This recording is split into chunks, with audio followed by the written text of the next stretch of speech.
Tombouctou était il y a quelque temps réputé en matière artistique et culturelle. Aujourd'hui, ces valeurs qui ont fait sa renommée s'effritent sous le regard impuissant des populations qui contribuent d'une certaine façon à cette décadence.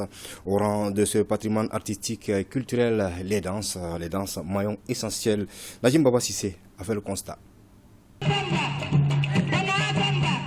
Tombouctou a comme vraie identité sa culture ancestrale.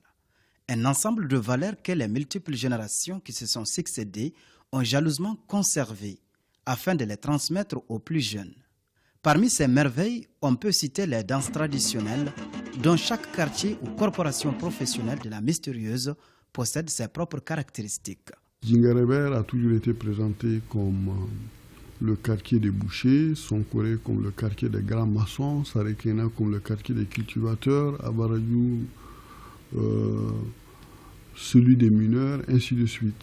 Donc les différentes danses traditionnelles sont donc liées à cet ordre socio-professionnel. Par exemple, quand on dit Barbarba, on sait que c'est pour la corporation des bouchers. Maintenant, quand on dit il faut parler du Boyé, ça devient un truc de communautaire.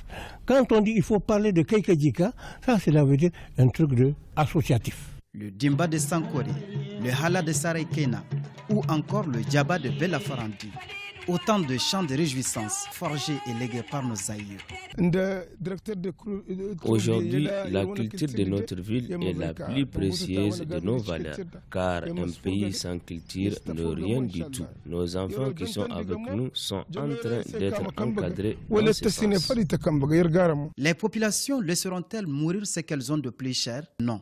Au constat de l'oubli du patrimoine immatériel, le festival Vivre Ensemble en 2020 avait initié, au-delà de tout ce qu'il fait pendant les éditions que nous menons activement par an, de donner place à nos anciens chants, à nos anciennes danses, qui sont pour nous le patrimoine immatériel. Quand tu vois un mariage tout de suite, tu ne verras jamais le kolo et le toubal là-bas. Ça, c'est le nerf de la danse traditionnelle. Quand il n'y a pas kolo, il n'y a pas toubal, il n'y a pas kolo, ça, ce n'est pas une danse traditionnelle. Le mariage se déroule jusqu'à la fin. Personne ne se donne la peine de dire que je viens de telle famille, il faudra faire telle danse, je viens de telle ethnie, il faudra faire telle chose. On dit qu'il faut aller appeler Didier. Les défis sont énormes pour les acteurs. Cependant, d'autres artistes locaux contribuent du mieux qu'ils peuvent avec des interprétations puisées du terroir. Comme Aïssata ABC, connue pour sa chanson Hala.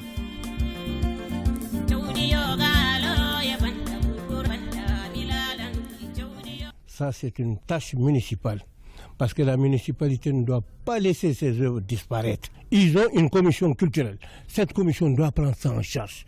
Qu'on dise Tombouctou. Tombouctou était reconnu à travers cette identité culturelle, à travers notre culture, à travers nos danses, à travers nos chants. Et encore, ce sont d'ailleurs les chansons qui donnent naissance à la danse. Notre culture est ce qui nous reste lorsqu'on aura tout perdu, disait l'autre. Revenons à la source pour mieux nous envoler.